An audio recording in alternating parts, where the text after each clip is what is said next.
Welcome to Judge Diaries. Today's case number is 7149. Case title, He Canceled the Wedding and Kept the Deposit. Before we begin, drop a comment and tell us, where are you watching from? Your city, state, or country? Let's see who's tuning in to Judge Diaries today. Judge. All right, let's get into it. Case number 7149. Ms. Renee Whitley versus Mr. Darren Clay. Ms. Whitley, you're suing your ex-fiancé for $3,500 money you say he kept after canceling your wedding. Is that correct? Plaintiff. Yes, Your Honor. That's exactly what happened. Judge. Mr. Clay, you say you don't owe her anything? Defendant. That's right. She backed out emotionally, Your Honor. I just put the final pin in it. That deposit was ours, and I had every right to keep it. Judge. We'll get to your definition of ours in a moment. Ms. Whitley. Start from the beginning. Keep it simple. No dramatics. Plaintiff. Okay, we were engaged for 10 months. Wedding was supposed to be July 8th at the Summit House in Pasadena. I paid the venue deposit, $3,500, with my own card. I got the receipt right here. Judge. Pauses. Let me see that. Receives paper. Dated February 12th. Paid to Summit House Events. Card ending in 4426. That yours? Plaintiff. Yes, ma'am. Judge. All right. So what happened? Plaintiff. He calls me on May 21st. Says we need to talk. Comes to my apartment and just lays it out. Says he's not ready. That I love differently than he does. And then just like that, he cancels everything. Defendant. Hold up. I never said I was canceling. I said we needed to pause. Judge. Sir, you'll get your turn. Sit tight. Turns back. Go on, Ms. Whitley. Plaintiff. So 2 days later, I call the venue, assuming he'd already contacted them. They tell me he called that morning and canceled the whole booking. And when I ask about my deposit, they say he requested the refund to go to his account, since he made the booking, which is a lie. Judge. Wait. Did he book it in his name? Plaintiff. No, I booked it. Under my name, my email, my card. Judge. So how did he get the refund? Plaintiff. He forged a follow-up email. I didn't find that out until I got the forwarded email chain from the venue manager. Judge. Did you bring that email chain? Plaintiff. Yes, I printed it. Here. Judge. Reading silently. Okay. Email from dclayevents@gmail on May 23rd. Hi, this is Darren Clay, representing the Whitley Clay wedding booking. Please confirm cancellation and refund to account ending in 0887. Renee is unavailable, and I'm authorized to make changes. Snaps her head up. You send this, Mir Clay? Defendant. I sent that, yeah, but I didn't forge nothing. We were both on the account. Plaintiff. No, we were not. Judge. Stop, points at defendant. You just admitted you used a Gmail account, not even a professional or legal one, to impersonate your ex-fiancé and request a $3,500 refund into your account? Defendant. I didn't impersonate her. I said I was representing us. Judge. You're not a lawyer, sir. Representing doesn't fly when it comes to financial transfers. You know that. Defendant. We were engaged, Your Honor. I thought I had rights to the funds. Judge. Even if you were married, which you weren't, that money came from her card for her booking. You still have that $3,500? Defendant. I mean, not all of it. Plaintiff. He bought a PlayStation 5 the next day. Defendant. That's a lie. Judge.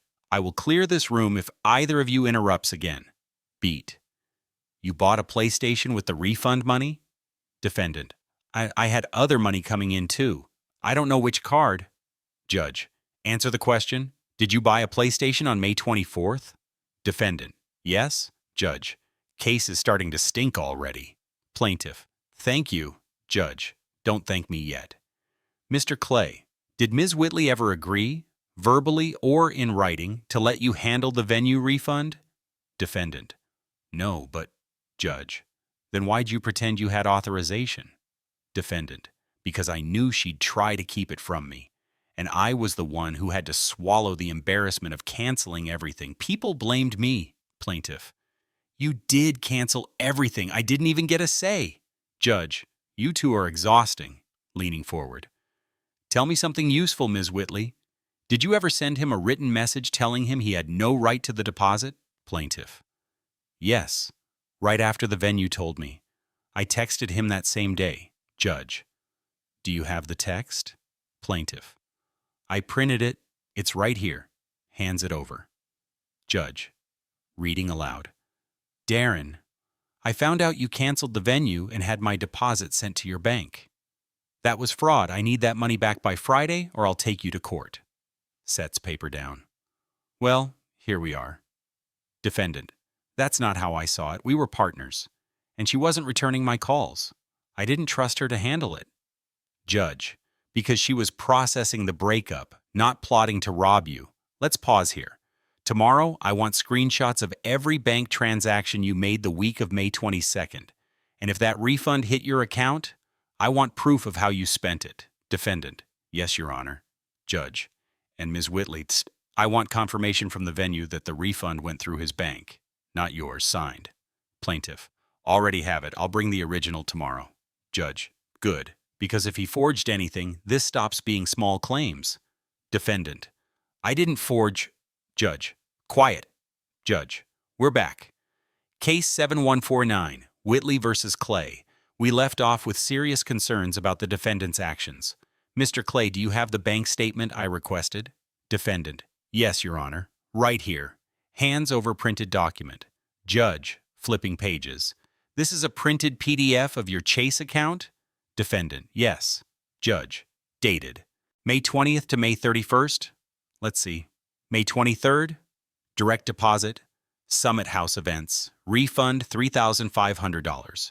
And on May 24th, Best Buy Glendale $549.99. At the PlayStation? Defendant. Yes. Judge. Then on May 25th, Club Noir $227.34. What's that? Defendant. It was my cousin's birthday. Plaintiff. You spent my wedding deposit at the club? Defendant. It wasn't your money anymore. Judge. Hey, you don't get to yell because you look worse now. Points to next line. May 26th. Jayapool. $120. Cash App. Who's that? Defendant. My barber. Judge. You tipped your barber $120? Defendant. He does house calls. Judge. That's not a flex. That's stupidity. Slams folder shut. You blew through $300 in 4 days and it was never your money to begin with. Defendant. She was never going to give me a dime. Plaintiff. Because you didn't deserve it. Judge. Enough. Ms. Whitley, did you bring the signed letter from the venue? Plaintiff. Yes, here. Hands document over. Judge. Reading. To whom it may concern, refund of $3,500 issued May 23rd. Third to Darren Clay, Chase account ending in 0887, following email authorization. Original booking was under Renee Whitley. Sets it down. So they knew it was your booking but still sent the refund to him based on an email. Plaintiff. Because he pretended to be acting on my behalf. Judge. I'm starting to agree. Mr. Clay, how did you know what card she used for the venue? Defendant. We used to share money, Your Honor. I recognize the last 4 digits. Judge. Did you ever have access to her credit card? Defendant. No, but we'd talked about it. I saw the card when she paid for stuff. You pick up on things. Judge. You picked up on things? This isn't a spy thriller, Mayor Clay. You used information she never gave you permission to use. You called that venue behind her back, emailed them posing as her partner, and had her money rerouted to yourself. Defendant. It wasn't that calculated. Judge. Then what was it? Defendant. It was a mistake, but I was emotional too. You know how embarrassing it is to call off a wedding? Judge. I've been divorced twice. Don't talk to me about embarrassment. What you did wasn't emotional. It was strategic. You saw an opportunity and took it. Plaintiff.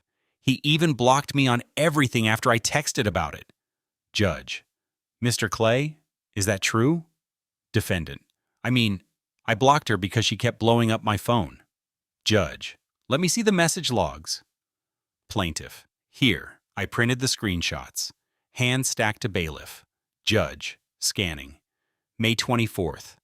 Darren, I'm not playing. You stole from me. May 25th. Return my money or I file a claim. May 26th. I already spoke to Summit House. You lied. May 27th. Message failed, number blocked. And no replies from you at all. Defendant. She was threatening me. Judge. No, she was warning you. About consequences, big difference. Plaintiff. I had to borrow money from my mom just to get through June. I already paid for the florist, the dress deposit, the cake tasting, all lost. Judge. How much total do you estimate you spent on the wedding before it was canceled? Plaintiff. Almost $6,200, but I'm only suing for the venue deposit because that's the one he actually stole. Judge. And you have receipts for the rest? Plaintiff. Yes, ma'am, but I'm not here to bleed him dry. I just want what's mine. Defendant. She's trying to paint me like some villain. I panicked, okay? I didn't know how to face everyone. I figured if I took care of the cancellation, maybe she'd respect that. Judge. Respect? You robbed her of closure. Then you robbed her of cash. Defendant. You don't know what it was like. Judge. I don't care what it was like. I care what you did. And so far, the evidence says you stole her money, lied to a vendor, and used it on gaming systems, nightclubs, and a house call barber. Defendant. I was going through it. Plaintiff. We all were. But I didn't steal from you. Judge. Okay, we're done for today. Tomorrow, I want to hear from one of the venue staff. Ms. Whitley, you said someone from Summit House is willing to testify? Plaintiff. Yes. Melissa. She's the booking coordinator. She agreed to appear by Zoom. Judge. Good. I'll question her directly. We'll also examine the refund authorization email, including the IP address if available. Mr. Clay, if I find that you falsified any part of that transaction... Defendant. I get it, Your Honor. Judge. You better, because this court may be small claims, but fraud has a way of graduating. We'll reconvene tomorrow at 10 a.m. Judge. Back on the record. Case 7149. Whitley v. Clay. Ms. Whitley, you've requested to bring in a witness via Zoom. The events coordinator from Summit House? Plaintiff. Yes, Your Honor. Her name is Melissa Cervantes. She was our main point of contact. Judge. Is Ms. Cervantes on the call now? Bailiff. Off screen. Yes, Your Honor. She's connected and waiting. Judge. Put her on screen. Pause while monitor is activated. Good morning, Ms. Cervantes. You've been sworn in by the bailiff? Witness. On Zoom. Yes, Your Honor. Judge. Please state your name, position, and how you're involved in this case. Witness. My name is Melissa Cervantes. I'm the Senior Events Coordinator at Summit House in Pasadena. I handled the original booking for Ms. Whitley and Mir Clay's wedding and processed the refund when the event was canceled. Judge. Thank you. I'm going to ask you a few direct questions. Please answer yes or no unless asked to elaborate. Understood? Witness. Understood. Judge. Who was the original contract holder on the venue booking? Witness. Ms. Whitley. The contract was in her name, and the deposit was made with her credit card. Judge. Did Mir Clay have any official authorization or legal documentation allowing him to cancel the event or receive the refund? Witness. No, Your Honor. Judge. Then why was the refund processed into his account? Witness. We received an email from dcladeevents@gmail.com. identifying him as a partner of the bride, claiming Ms. Whitley was unreachable due to emotional distress, and requesting the refund be rerouted to his account. Judge. Did you confirm that with Ms. Whitley? Witness. No. At the time, we were trying to move quickly because we had a wait list for that weekend. We took his message at face value since his name was mentioned during prior correspondence. Judge. Did the email include any documentation? Witness. He attached a screenshot of what appeared to be the original booking confirmation and included the last 4 digits of the credit card used for the deposit, which he said confirmed his involvement. Judge. Was there ever a written authorization from Ms. Whitley? Witness. No, ma'am. Judge. Do you now realize you refunded the deposit to someone who had no legal right to it? Witness. Yes, and we've since changed our policy. Plaintiff. Softly. Thank you. Judge. Ms. Cervantes. Final question. Did your system record the IP address or physical location of the person who submitted the cancellation email? Witness. Yes. Our tech team pulled it after Ms. Whitley contacted us. The IP address was traced to a residence in Baldwin Hills, which matches the defendant's billing address. Judge. Mr. Clay. That your home? Defendant. Yeah, it is, but... Judge. No but. That's all. Ms. Cervantes, you've been very helpful. Thank you for your time. Witness. You're welcome, Your Honor. Zoom screen shuts off. Judge. Well, Mr. Clay, that's 2 strikes. Defendant. Look, I'm not denying the IP is mine. I sent the email, yes, but I wasn't trying to deceive anyone. I was handling it. That's what a man does. Judge. No, sir. What a man does is respect boundaries and legal ownership. Turns to plaintiff. Ms. Whitley. Has Mr. Clay returned any portion of that refund? Plaintiff. Not a cent, Your Honor. I sent 3 Cash App requests. All declined. Judge. Mr. Clay? Defendant. She blocked me by then. Judge. No, you blocked her, remember? Defendant. Well, after that, yeah. But I didn't feel safe. She threatened to ruin my name. Judge. You ruined it yourself, and now you're hiding behind digital fences. You've got until tomorrow to prove you attempted to return the money in good faith, before this court rules against you. Do you have any proof? Defendant. I tried to mail a check. Judge. When? Defendant. Mid-June. It got returned. Judge. Did you bring a copy of that check? Defendant. No. Judge. Envelope? Defendant. No. Judge. Tracking number? Defendant. I didn't use one. Judge. So what you're telling me is you have 0 evidence that you made any effort to return the funds? Defendant. I guess not. Plaintiff. He's lying. I checked the mailbox every day. Nothing came. Judge. You don't need to convince me. He's doing that just fine by himself. Tomorrow we wrap this up.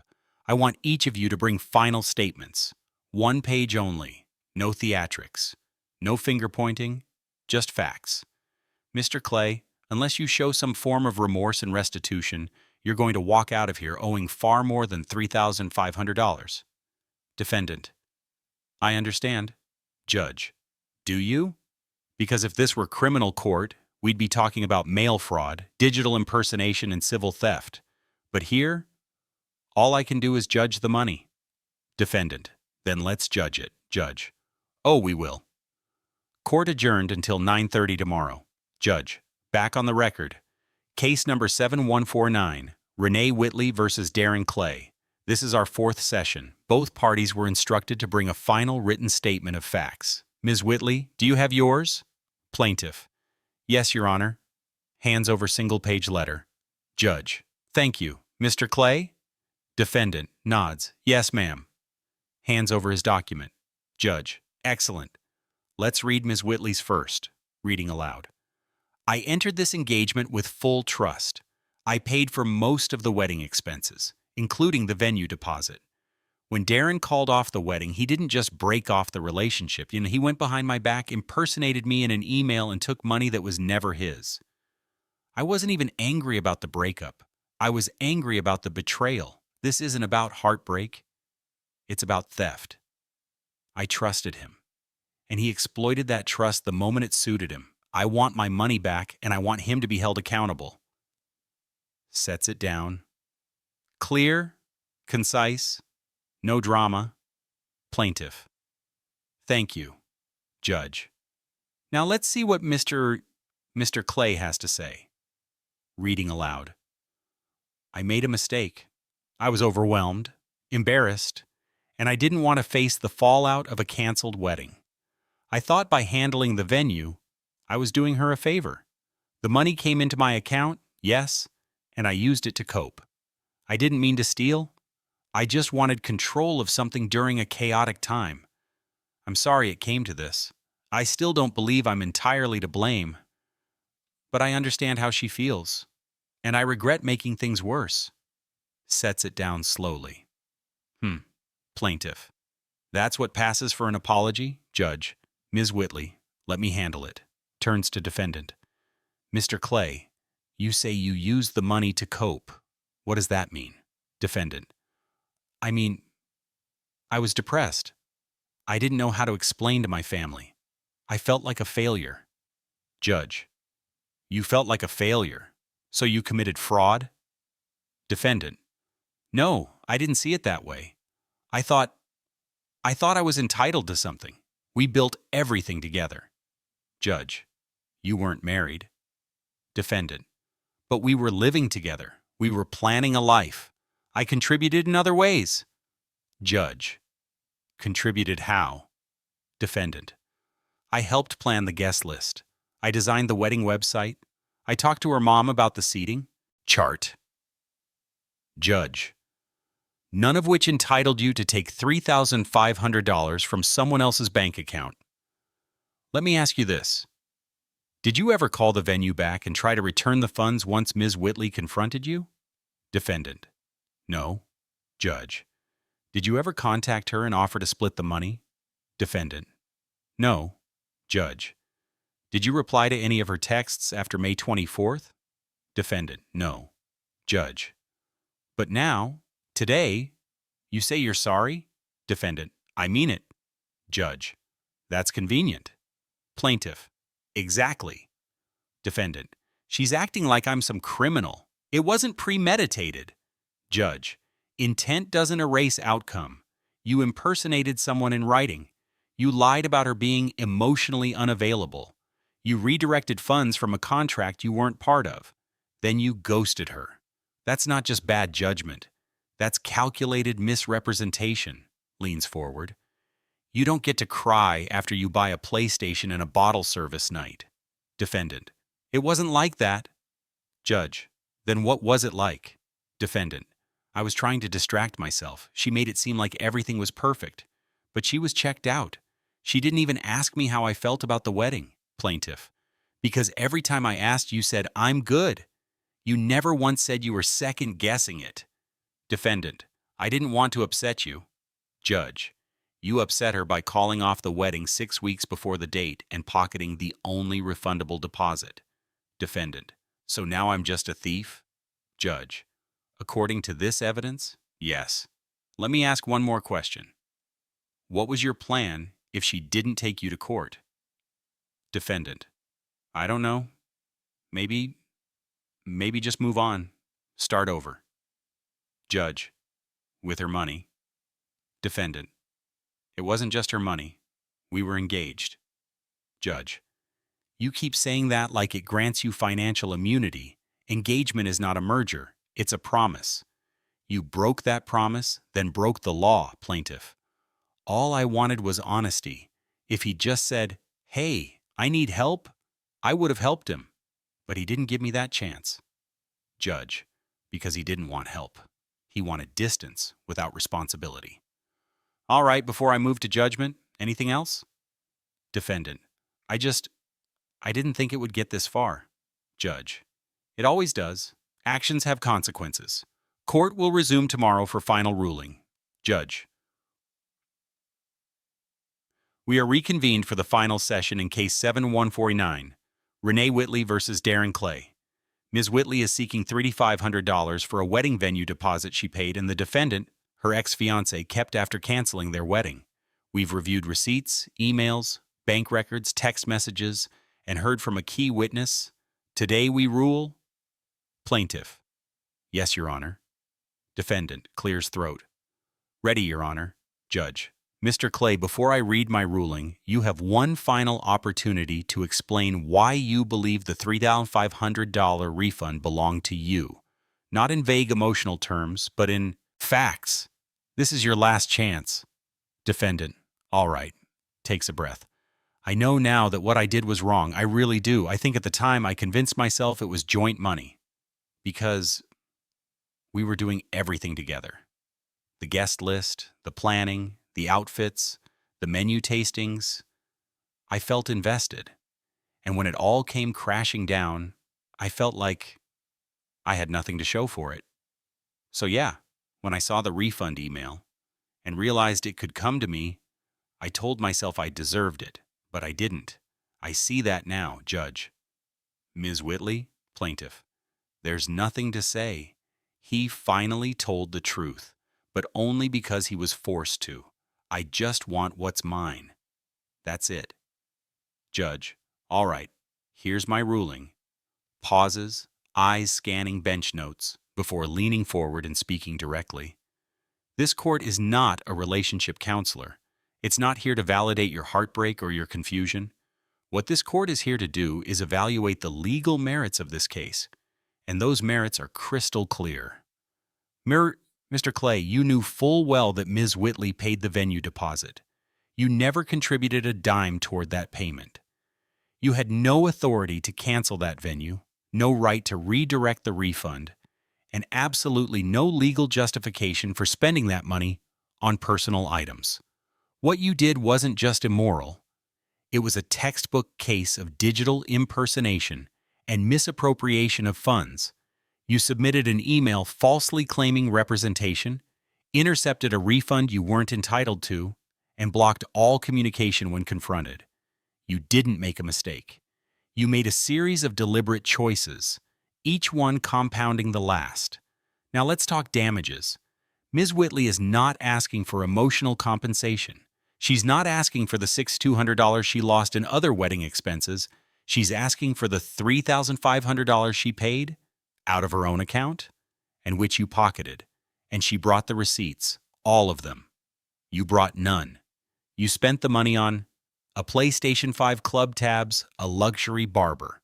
And let's not forget your silence.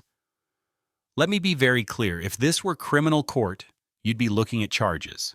But in small claims court, the most I can do is grant financial relief. Judgment is entered in favor of the plaintiff in the amount of $3,500. Now listen closely. This ruling will go on your civil record. If Ms. Whitley chooses to escalate this through civil court for additional damages or fraud, this judgment may be used as a precedent. Ms. Whitley, you are encouraged to submit a copy of this ruling to your credit card company or bank if you haven't already filed a fraud claim. They may offer additional recourse. Mr. Clay, you have 30 days to pay. Failure to do so may result in collections, wage garnishment, or further legal action. I strongly suggest you pay promptly and in full. Plaintiff. Thank you, Your Honor. Defendant, quietly. Yeah, I get it. Judge. I hope so. Because next time, a courtroom might not be so forgiving. Court is adjourned. Gavel slams. Case closed. What do you think? Did justice win today? Drop your thoughts in the comments and subscribe for more real courtroom stories like this.